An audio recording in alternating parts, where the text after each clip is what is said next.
जो बच्चा बुद्धि से विकलांग हो, विद्या में कमजोर हो, परीक्षा हॉल में पेपर देते समय भूल जाता हो,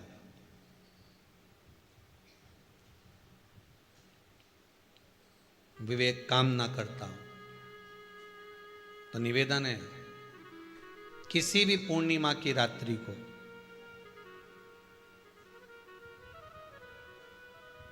12 बजे गाय के, गौ माता देसी गाय के जो 4 थन होते हैं, उन 4 थन में से जो आगे के थन होते हैं, 2 पीछे की ओर होते हैं, 2 आगे की ओर होते हैं, तो जो आगे के 2 थन हैं उस थन का दूध निकलवा लिया जाए और उस दूध का कोई भी मीठा पदार्थ बनाओ तो ठीक है, ना बनाओ तो उसी दूध में शक्कर मिलाकर पूर्णिमा की रात्रि को जो विवेक से कमजोर हो, बुद्धि से कमजोर हो, या याद करा हुआ सब भूल जाते हो, या आपके लिए भी है कोई चीज रखते हो भूल जाते हो, विवेक याद नहीं रहता, बुद्धि में इतना प्रबल बल नहीं आ पाता, याददाश्त कमजोर होती चली जा रही, तो किसी भी पूर्णिमा की रात्रि को 12 बजे गाय के आगे के 2 थन का दूध, उसमें कोई पदार्थ शक्कर गुड़ कुछ भी मिलाकर भगवान के चंद्रदेव की साक्षी में उसको पिला दिया जाए।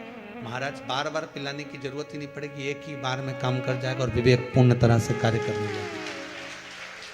देसी गाय के आगे के 2 थन का दूध बड़ा प्रबल होता है।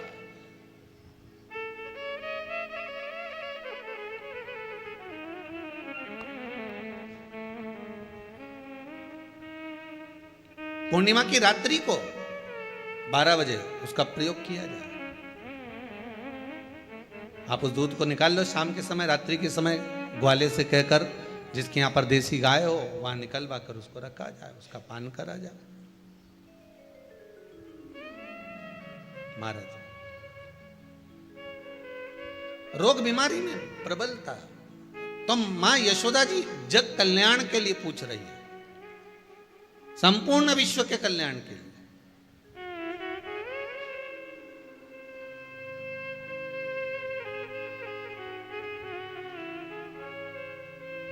अरे कितना सुंदर संवाद है। स्कंद पुराण में समुद्र मंथन की तिथि, नक्षत्र, घड़ी, पल सब कुछ लिखा हुआ है कि समुद्र मंथन के लिए देवताओं ने इंतजार करा था। कब?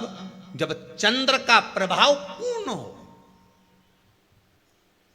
जब चंद्र का प्रभाव पूर्ण होगा तब जो मंथन होगा, उस मंथन का जो सुख होगा वो जीवन को आनंद दे जाएगा।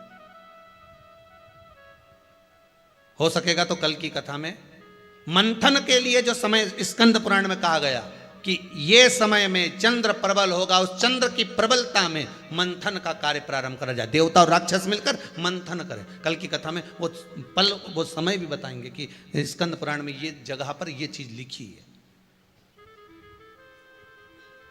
क्यों इंतजार कर रहे हैं कि चंद्र प्रबल हो तब हो? क्यों भीष्म पितामह इंतजार करते हैं कि सूर्य उत्तरायण हो तब जाऊं?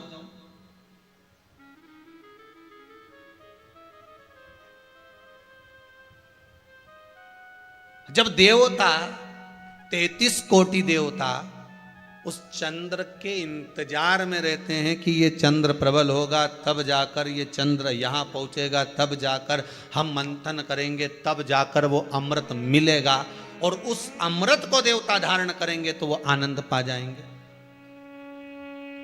तो हम क्यों शरद पूर्णिमा छोड़ें? हम क्यों एक एक पूर्णिमा छोड़ें? एक एक पूर्णिमा के महत्व को जानिए। कोई पूर्णिमा साधारण नहीं है, कोई प्रदोष साधारण नहीं है, कोई शिवरात्रि साधारण नहीं है। 12 महीने शिवरात्रि पड़ती है, 12 महीने में प्रदोष पड़ते हैं, पर 12 महीने पड़ते हैं। हम उसका महत्व ही नहीं जान पाते।